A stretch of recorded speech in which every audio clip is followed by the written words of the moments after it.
wanted to talk a little bit about the impact of the Pilgrims migration and how America was shaped by that, and how it led ultimately to our Civil War. The United States was really founded from two completely separate flows of migration. The first, in 1607, was when the British sent colonists who settled in Jamestown, Virginia. And then the second was in the 1640s or so, when the Pilgrims settled in Massachusetts Bay Colony. But there were completely different factions in Britain that settled each of them. Because in Britain, in England, there was the development of the English Civil War.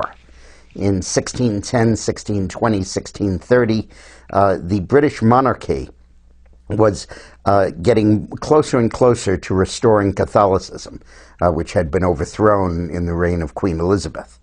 And Cromwell, a general who was a Protestant, led a revolution against the monarch and killed Charles I, who was the King of Britain, and set up what was called a Commonwealth for about 40 years, in which the monarchy was suspended and Parliament ran the country. It was a total democracy.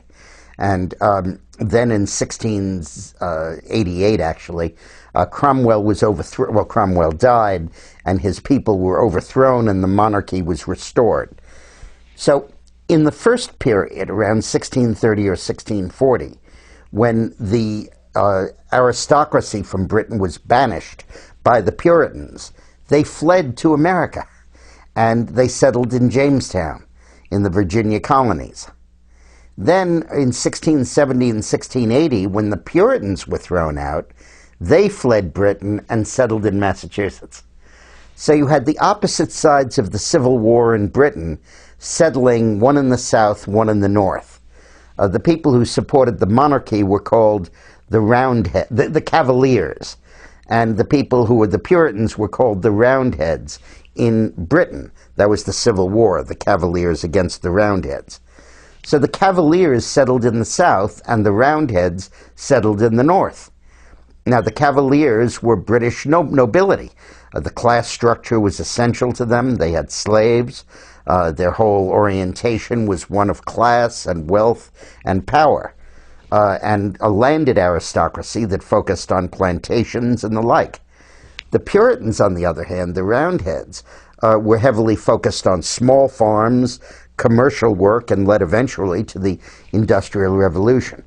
So you had two completely different countries occupying the United States.